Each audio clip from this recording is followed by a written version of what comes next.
Welcome to Better Your Chess, welcome to lesson 33. Common mistakes in chess, omitting a Blundercheck. This topic is closely related to the topic of falsification, of which I speak in lessons 13 and 14. It does, however, deserve a place of its own in the lessons about common mistakes, since it is very typical and it can be avoided, since in essence it is an unforced type of error.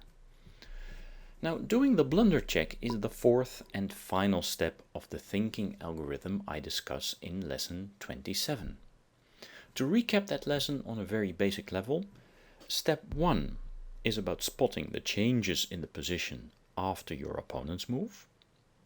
Step 2 is about your opponent's possibilities. Step 3 is about your own possibilities. And step 4 is about the changes to the position as you are about to make your move. The mirror image basically of step 1.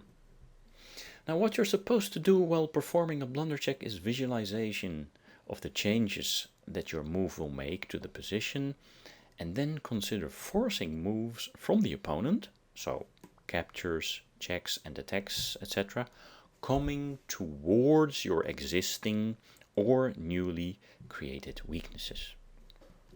A good help in spotting those moves is to take that very literally. Moves coming towards you. So from the opponent's half of the board into the direction of your half of the board.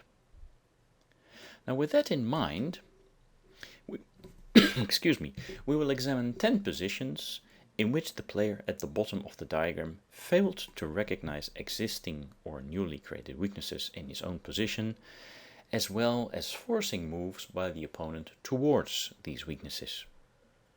In every position, I will first ask you to think about the possible blunder the player at the bottom of the diagram made, and then I will execute the blunder, and then I will ask you also to find the refutation. If and when necessary, I will discuss some lines. Okay, let's get started. This is position number 1, and the player to move here is black at the bottom.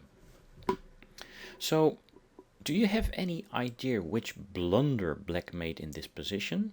Please consider black's weaknesses, or in other words, white's targets. Okay, I'll count to 3 and then I'll come back to compare answers. 1, 2, 3. Okay, the blunder that black made here is King E7. Now what he failed to spot is that the queen on B4 is a weakness since she is unprotected.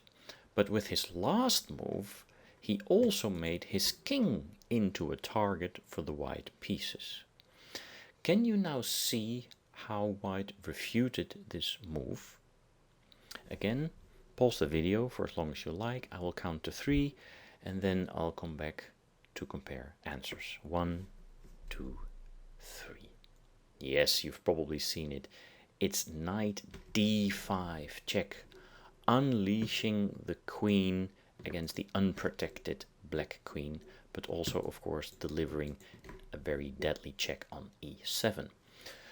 Now, something else that's noteworthy about this position is that chess is first and foremost about what pieces can attack, so targets and weaknesses, not if these pieces can do that from a so-called safe or accessible square, which was probably the reason why black missed this move, since at first sight this D5 square appears to be inaccessible, right? Because the pawn can take the knight.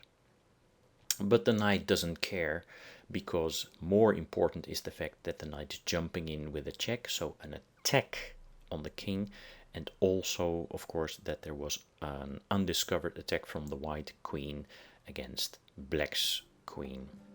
So once again, what we can attack is more important than the place we can